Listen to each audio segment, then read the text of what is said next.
Hi there and welcome to the series of Virtual University Final Term Exams Preparation। ये virtual university की final term exams की preparation series की video है। Complete series इस channel के ऊपर upload की जा रही है और आज के इस ट्यूटोरियल के अंदर आपको CS504 सॉफ्टवेयर इंजीनियरिंग के फाइनल टर्म एग्ज़ाम्स की प्रिपरेशन के लिए सॉल्व MCQs करवाए जा रहे हैं ईजी एक्सप्लेनेशन के साथ। तो शुरू करते हैं आज के इस ट्यूटोरियल को। सबसे पहले ये कि software architecture describes, software architecture जो डिस्क्राइब करता है इनमें से किसको? The answer is high level of structure of a software system. जो हाई लेवल स्ट्रक्चर होता है एक सॉफ्टवेयर सिस्टम का, उसको डिस्क्राइब करता है। So software architecture defines the overall structure, components and interaction with in a software system. तो ये क्या करता है? डिफाइन करता है जो एक ओवरऑल स्ट्रक्चर होता है, कंपोनेंट होते हैं और जो इंट्रैक्शन होता है एक सॉफ्टवेयर सिस्टम के अंदर। अब ये कि architectural views are use to, architectural views जो है इनका इस्तेमाल किया जाता है इनमें से किसके ज़रिए, किसके लिए? Present different perspective of a system, present करने के लिए जो मुख्तलिफ पर्सपेक्टिव होते हैं एक सिस्टम के। So different views help stakeholder understand various aspects of a system such as functionality, deployment and processes. तो मुख्तलिफ व्यूज़ जो है वो हेल्प करते हैं स्टेक होल्डर्स को कि वो समझ सकें बहुत से एस्पेक्ट्स जो होते हैं एक सिस्टम के, जैसे कि हो गई फंक्शनैलिटी, डिप्लॉयमेंट हो गई और प्रोसेसेस हो गए। नेक्स्ट ये logical view focuses on, logical view को अगर हम देखें तो इसका फोकस है क्या, किसके ऊपर? User requirements and functionality. जो यूज़र रिक्वायरमेंट्स होती हैं और जो फंक्शनैलिटी होती है। So the logical view describes this system's functional requirements and major components.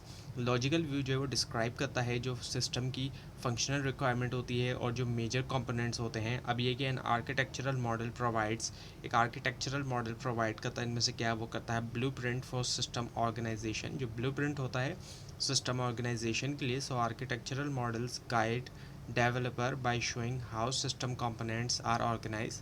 Architectural model जो वो गाइड करता है डेवलपर को, गाइड देता है शो करते हुए कि कैसे सिस्टम कंपोनेंट जो है वो ऑर्गेनाइज होते हैं। अब ये कि software architecture primarily supports, software architecture को अगर हम देखें प्राइमरीली तौर पे तो वो सपोर्ट करता है इनमें से किस चीज़ को? वो करता है communication among stakeholders, stakeholders के दरमियान जो कम्युनिकेशन होती है। So architecture serves as a common language for developer, managers and client.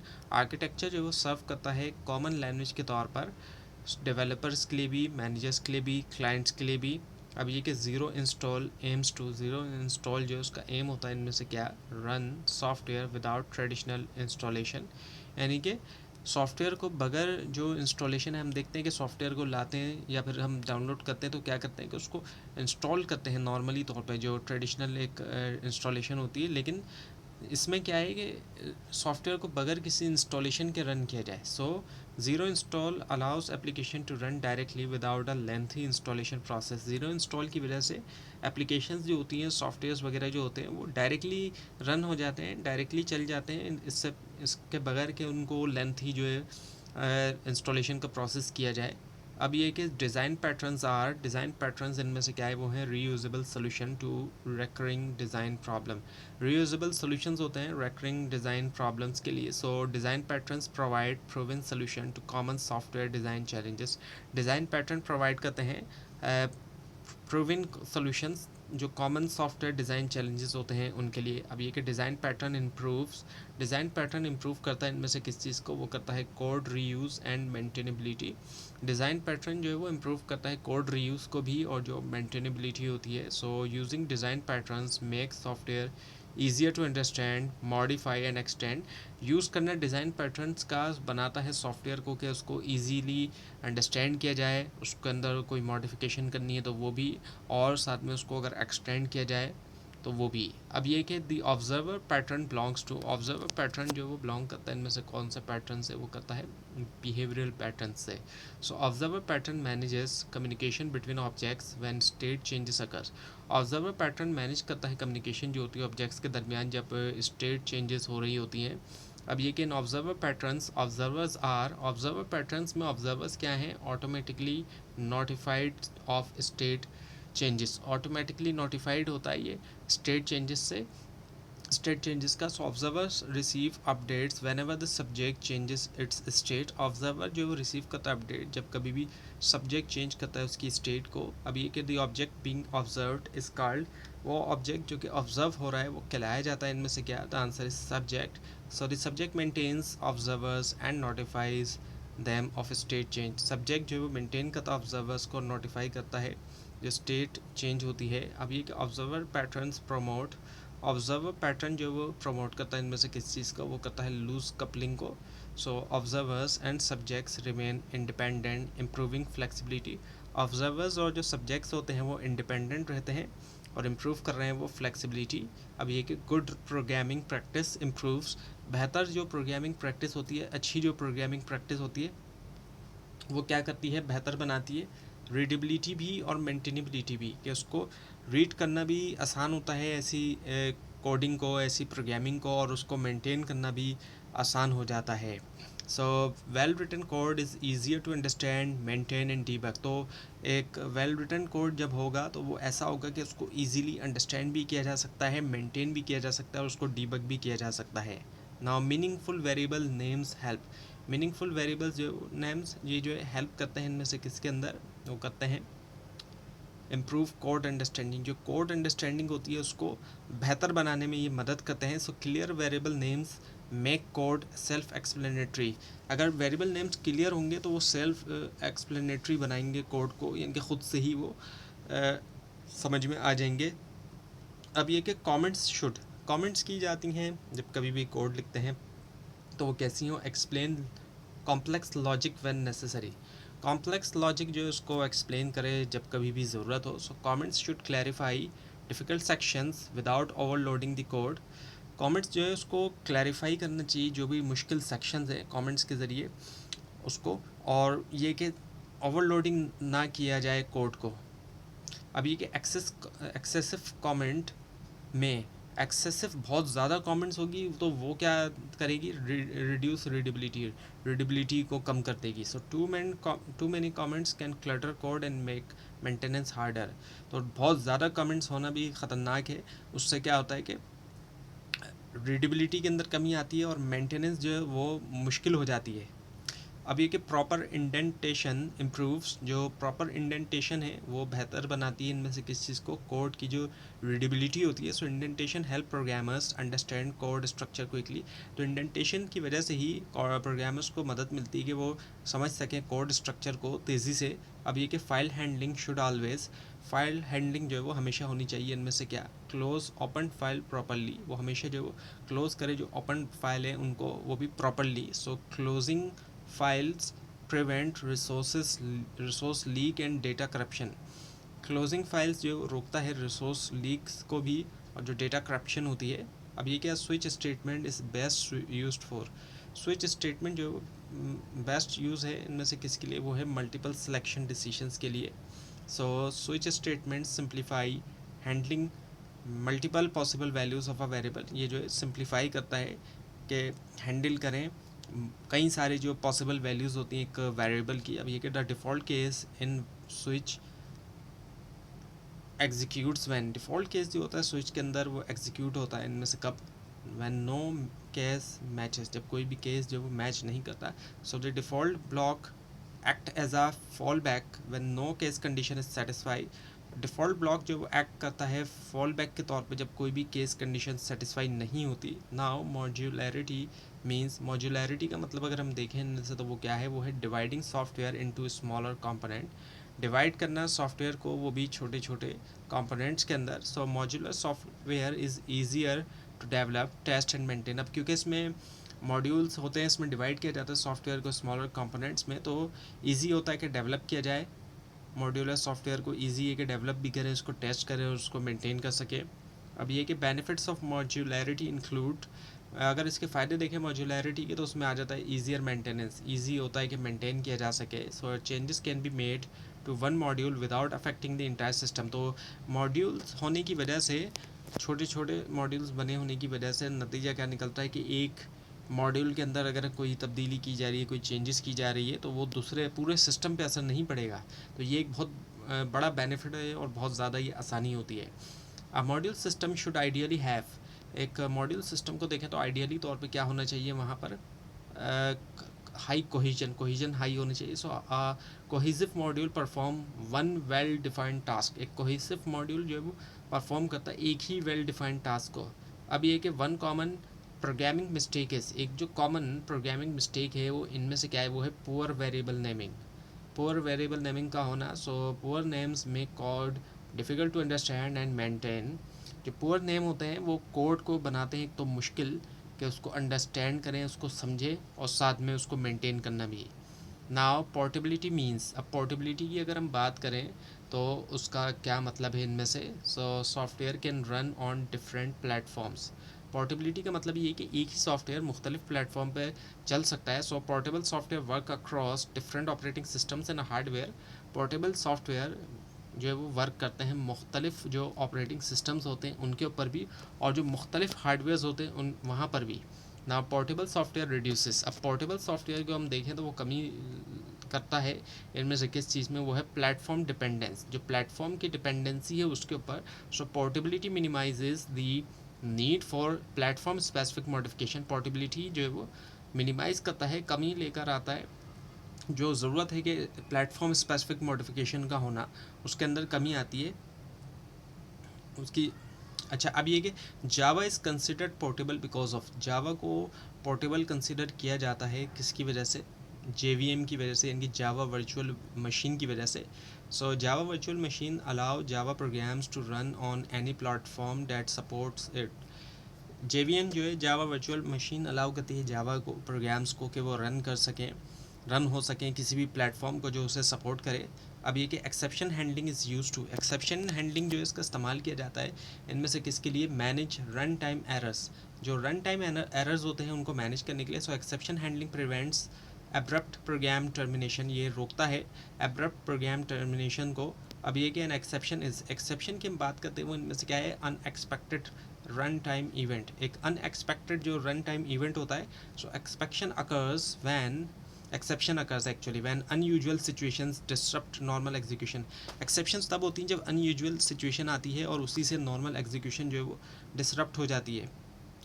अब ये कि the try block contains, try block को अगर हम देखें तो उसमें क्या है इनमें से, the answer is code that may generate exceptions, code जो कि जनरेट करता है एक्सेप्शंस को। So risky code is placed inside the try block for monitoring, risky code को क्या किया जाता है, रखा जाता है ट्राई ब्लॉक के अंदर ताकि मॉनिटरिंग की जा सके। Next one is the catch block is use to, catch block का इस्तेमाल करते हुए क्या किया जाता है, हैंडल एक्सेप्शंस, हैंडल किया जाता है जो एक्सेप्शंस होते हैं। सो catch block process exceptions and provide recovery actions, catch block जो होते हैं वो प्रोसेस करते हैं एक्सेप्शंस को भी और ये प्रोवाइड करते हैं रिकवरी एक्शंस को। Next one is finally block generally, finally block जो है वो जनरली हम देखें तो क्या, executes regardless of exception occurrence, execute होता है रिगार्डलेस के जो भी एक्सेप्शन अकरेंस है। So finally is commonly used for clean up task such as closing file, finally जो है वो इसका इस्तेमाल कॉमनली तौर पे हम देखें आम तौर पे तो किया जाता है क्लीन अप टास्क के लिए, जैसे कि क्लोजिंग फाइल्स हो गई। अब ये कि वेरिफिकेशन आस्क्स, वेरिफिकेशन जो है वो आस्क करती है किस चीज़ के बारे में, are we building the right product, यानी कि बना तो रहे हैं लेकिन क्या हम सही प्रोडक्ट बना रहे हैं। So verification checks whether development follows specifications correctly, यानी कि जो स्पेसिफिकेशंस हैं उसी के मुताबिक प्रोडक्ट बन भी रही है या नहीं बन रही। अब ये कि वैलिडेशन आस्क, वैलिडेशन को अगर हम देखें, are we building the right product. अच्छा, एक थोड़ी मिस्टेक हुई थी पीछे था कि are we building the product right, क्या हम प्रोडक्ट को सही बना रहे हैं, वो जो था पिछला वाला कि स्पेसिफिकेशन के मुताबिक के प्रोडक्ट को हम सही बना रहे हैं। अब ये कि क्या हम सही प्रोडक्ट बना रहे हैं, यहाँ पर ये कि हम सही प्रोडक्ट बना रहे हैं। तो validation ensures software meets user need, यहाँ पर यूज़र नीड्स की बात है वो ये कि स्पेसिफिकेशन के मुताबिक जो स्पेसिफिकेशन बताई गई है क्या उसी के मुताबिक बन रहा है। यहाँ ये कि जो यूज़र नीड्स हैं उनको पूरा कर रहा है, जो इस ये है फ़र्क। तो अब ये कि वेरिफिकेशन फोकसेस होना, और जो वेरिफिकेशन है उसका फोकस जो है अगर हम देखें तो वो है क्या, प्रोसेस करेक्टनेस, के जो प्रोसेस है उसका करेक्ट होना। So verification confirms compliance with user requirements and design. So verification जो है वो कंफर्म करता है कि कंप्लाइंस होना जो भी रिक्वायरमेंट्स होती हैं और जो डिज़ाइन डॉक्यूमेंट्स होती हैं। Now validation focuses on, validation का अगर हम फोकस देखें तो वो क्या है, मीटिंग यूज़र रिक्वायरमेंट्स को पूरा करना. So validation evaluates whether the final product solve the intended problem. Validation जो है वो इवेल्युएट करता है, एग्जामिन करता है कि क्या फाइनल प्रोडक्ट ऐसी है कि जो कि सॉल्व करती है इंटेंडेड प्रॉब्लम को. अब ये कि टेस्टिंग एम्स टू, टेस्टिंग का एम जो है वो इनमें से क्या होता है, डिस्कवर डिफेक्ट्स जो हैं उनको डिस्कवर करना. सो testing identifies error before software is release. Testing जो है वो आइडेंटिफाई करती है एरर्स को देखा जाता है इससे पहले कि सॉफ्टवेयर को रिलीज़ किया जाए. अब ये कि डेवलपमेंट फोकसेस ऑन, अब डेवलपमेंट का जो फोकस है इनमें से वो क्या है, बिल्डिंग सॉफ्टवेयर, यानी कि सॉफ्टवेयर बनाना जिसे हम कहते हैं. Development activity create and implement software solution. तो डेवलपमेंट एक्टिविटीज़ में ही बनाया भी जाता है और इम्प्लीमेंट किया जाता है सॉफ्टवेयर सोल्यूशंस को. Next one is equivalence partitioning. Equivalence partitioning को अगर हम देखें तो वो इनमें से क्या है, वो है ब्लैक बॉक्स टेस्टिंग टेक्निक. ये जो है ब्लैक बॉक्स टेस्टिंग टेक्निक होती है. So it divides input data into groups that are expected to behave similarly. इसमें क्या किया जाता है कि डिवाइड किया जाता है जो भी इनपुट डेटा है ग्रुप्स के अंदर, ग्रुप्स बनाए जाते हैं और ये कि जो एक्सपेक्टेड है कि वो सिमिलरली तौर पर वो बिहेव करेंगे, ये एक्सपेक्टेड है.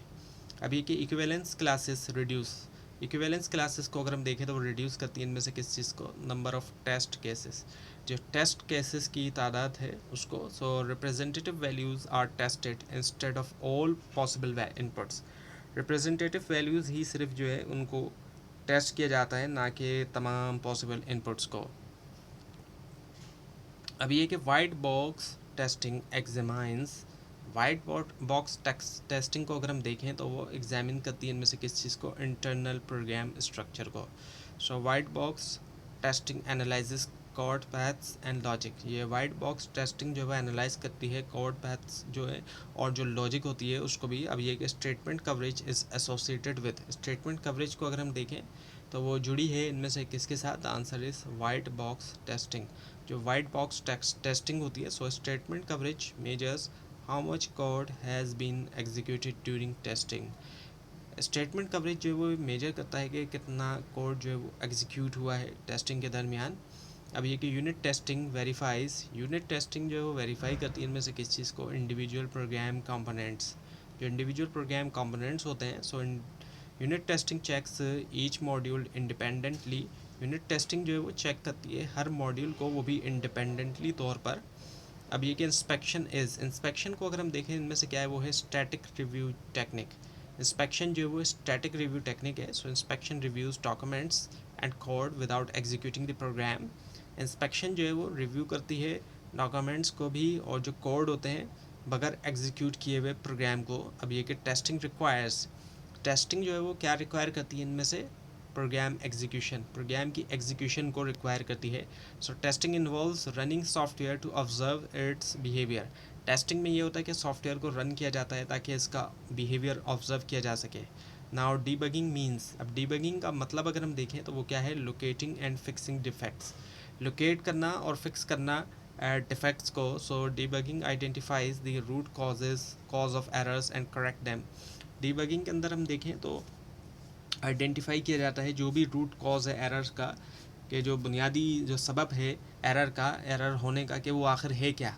एक तो ये कि पहले आइडेंटिफाई करें और फिर बाद में उसको ठीक भी किया जाए. ये दोनों चीज़ें हैं, लोकेटिंग एंड फिक्सिंग डिफेक्ट, यानी कि देखा जाए कि उसका सबब क्या है जो भी एरर आ रहा है, और फिर उसको फिक्स किया जाए, उसको सही किया जाए.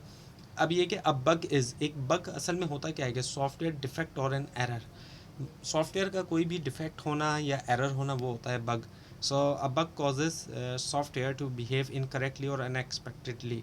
तो अगर किसी भी सॉफ्टवेयर के अंदर कोई बग आता है तो नतीजा क्या निकलता है उसका, कि वो इनकरेक्टली तौर पे या फिर अनएक्सपेक्टेडली तौर पे वो बिहेव करता है. जैसे कि अक्सर गेम्स आप खेलते हो अगर, तो आपने नोट किया होगा कुछ गेम्स के अंदर जिनमें इस तरह के इश्यूज़ होते हैं, तो क्या होता है कि वो चलते चलते जो है वो रुक जाते हैं या फिर वो एग्ज़िट हो जाता है वहाँ से, वो गेम जो है वो ऑटोमेटिकली. तो वो भी जो है कुछ गेम्स के अंदर जब ऐसी सिचुएशन देखने में आती है तो ऐसा भी होता है कि बग की वजह से भी ऐसा होता है. या तो वो जो वर्जन है उस गेम का, आप ज़रूरी नहीं है कि हर कॉपी के अंदर ऐसा हो, कुछ कॉपीज़ भी ऐसी होती हैं गेम्स की कि वो बग वाली कॉपी होती है, तो वहाँ पे भी ये होता है कि उसको इंस्टॉल करें और वो चलते चलते ऑटोमेटिकली जो है वो एग्ज़िट कर जाता है, ऐसा भी होता है.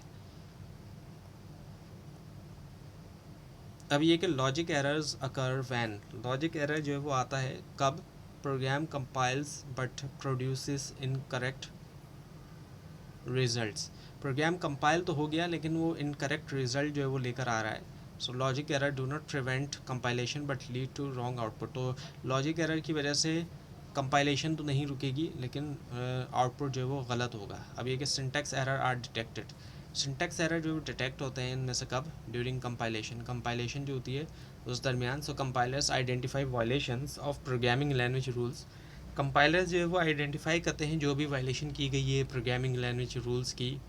अब ये क्या, holistic approach to software quality emphasises, एक हॉलिस्टिक अप्रोच को अगर हम देखें सॉफ्टवेयर क्वालिटी के लिए, वो एम्फेसाइज करती है इनमें से किस चीज़ को, quality through out the entire life cycle, जो क्वालिटी होती है मुकम्मल लाइफ साइकिल के लिए। So quality should be considered from requirements gathering through maintenance, quality जो है वो कंसिडर करनी चाहिए रिक्वायरमेंट गैदरिंग से मेंटेनेंस के ज़रिए। तो ये था आज का ट्यूटोरियल, आज का लेसन। आपको इस बारे में कोई क्वेश्चन है, ख़ासतौर पर इसमें कोई मिस्टेक दिखाई दे ज़रूर हाईलाइट कीजिए। और इस पूरी सीरीज़ को देखने के लिए और फाइनल टर्म एग्ज़ाम्स की प्रिपरेशन के लिए इस चैनल को सब्सक्राइब कीजिए, बेल आइकन के ऊपर क्लिक कीजिए। Thanks for watching this video and best of luck for your exams.